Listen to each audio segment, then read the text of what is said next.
A little bit something unusual, David, this week. From a brand that seems to have slipped off the radars of most buyers. Certainly to purchasers, this is a Citroen C4 small SUV.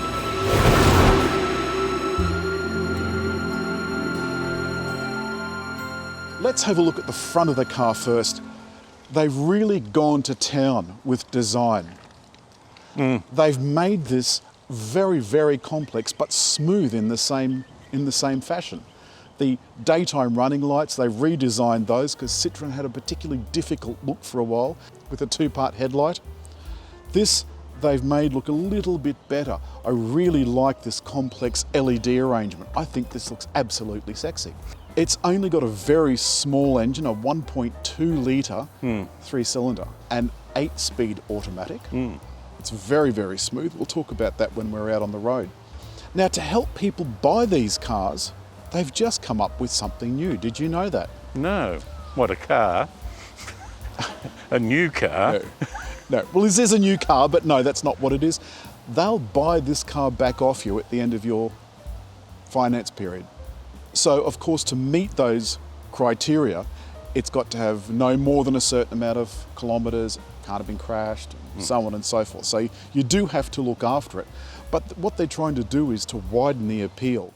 The first thing about the styling, it has this fastback look which doesn't work on BMWs and Mercedes. I think it's a little better here. Somehow I think they've made it look really sexy. It's sitting on 18-inch wheels with the spare that's 16-inch, so it's a space saver, I assume, as well. So it's thinner and the actual diameter of the wheel is smaller. Presumably the tyre's still the same. This back is very, very complex. Very complex. And it also has the wing that sort of gets a bit in the way. There's actually glass underneath it. It's one of those two-part things. Do you remember that Eclipse Cross did that too?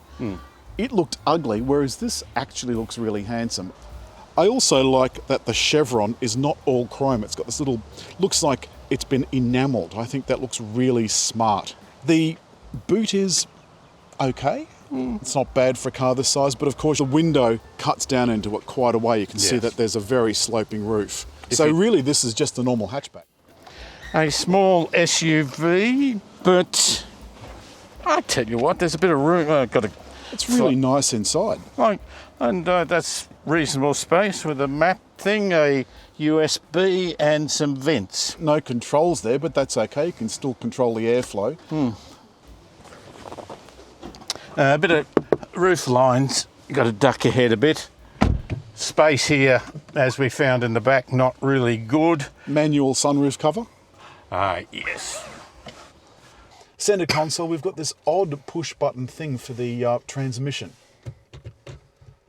And then a push button for park and a push button for manual. I don't know. And the drive modes, of course, that's easily selectable. Again, there's some more of this piano black, which I love, but it's going to get really badly scratched. And for a change, the French have put some cup holders in here. The seating, they've got this customary Citroën bar across the top of contrasting fabric. Quite nice stitching on this leather. I like that pattern. It's a bit different, Alan. Me too. And there's some massage functions as well. Unusually, it's for the passenger and the driver. In this little drawer, it's a little tablet holder, so you can put your iPad into that. And then you can put the holder into this thing. How cool is that? Yeah. So the passenger can be sitting there and watching something on their pad. And you could, of course, charge it here in your charger. You do have a digital dash, but it's a very small screen. Unlike Peugeot, you're looking through the steering wheel instead of over the top of it. I like that much better. I would like to have the steering wheel move up a bit more adjustment. That looks high as it is. No, I would like it just a little more, but that's all right. Isn't it just non-traditional? There's no dials here. It's just a screen with Nice, fundamentally in front. But the heads-up display you can see over here is on a separate little panel, which David is going to press now. I pressed. Oh, there we go. Up it comes. It taunts you, Alan. It doesn't. It does, but look, I would prefer one that's on the windscreen. To be perfectly honest with you, I can adjust it to any height I want. There's no palaver. Middle screen, I quite like this quite nice resolution. It's big enough, it's slimline, I like it. But watch what happens when David puts it into reverse. We're in reverse now. You'll notice over here, that's your 360-degree view camera, so it's not actually live. It builds a picture up as you reverse back. So come back a little bit, and you can see as you go back, it gradually builds up a picture.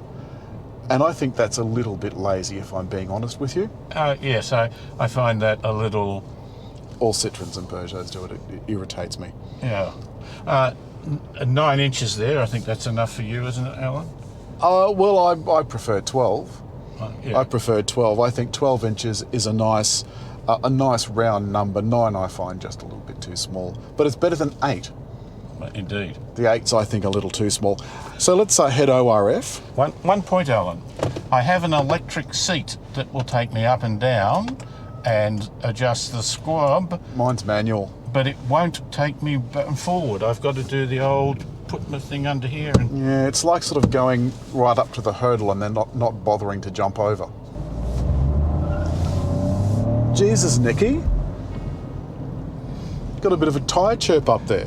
Well, yeah, but I wasn't, and it's only 1.2 litres, I wasn't gunning it. I gave it firm acceleration, wasn't flat out. Wouldn't make that much difference if you were gunning it, would No, it? no. But you've raised this point before, that the problem with 3-cylinder engines is that the fuel consumption isn't that much better because you have to stick the boot in to get it to do anything. But look, the interior is still well fitted. I've got heated seats, which I think is nice. I've got the massage seat on. Oh, that's a good idea. I'll give that a burl. What do you press? Do you just press buttons until something happens? The top one is Oh, I the see. full massage, Oh, I see. I think. Oh, yes. Yes. It's very gentle. I'm going to Yes. leave that on for the duration. Yes. One thing I don't like is the seats have winders. Some people like winders to adjust the back, some people don't. I'm one of the people that doesn't. I think they're bloody awful. I'll just go gently here, Alan. Well, why don't I give you a drive, mate? I'll put you in sport now.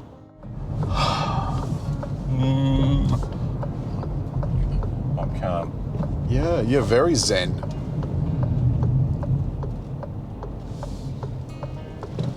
And here we go with the 1.2 litre. Go, come on. Oh. Not exactly... No, it's not a powerhouse, is it? And then you came up behind a SsangYong Stavic. I mean, I think that's more than what someone should have to deal with in a single drive. Driving behind a SsangYong. But David, there's shades of a Duchavo, I think, in this car. It's small, plucky, reasonably comfortable, relatively nice ride. I've got paddles, of course, for the 8-speed gearbox. The 8-speed, I think, is very smooth. Do you like the little design features of the vents? I think the dash is beautiful. Now that we're actually at speed, well, we would be at speed if we won't be behind a SsangYong. I think this is lovely on the open road. It's got all the things that you'd expect. It's got smart cruise control and so forth. I don't know what to make of that gear shifter. I suppose I'll get used to it in due course. French car sign indicators are on the wrong side. I'm going to give myself sport mode. Lovely. And oh, there we go.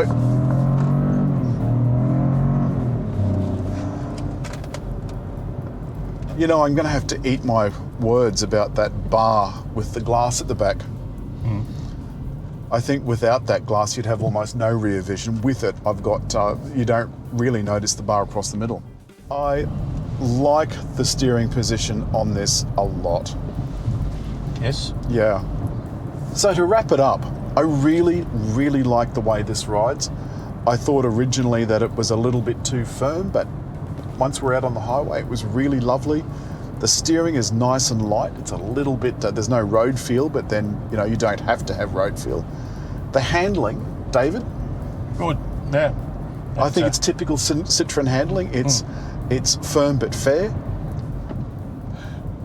The other thing I'd say about it is, you know, it is said to be small, but to my mind, it didn't look cutesy or small in the driveway, and when I'm in it, I'm happy.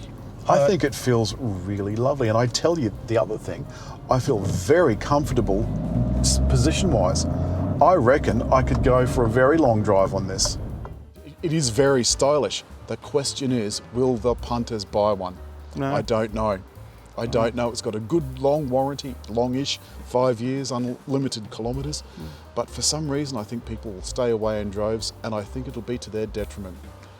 But we've reached the end of our time with the Citroën C4. I think we should ask you to leave a comment. And a like.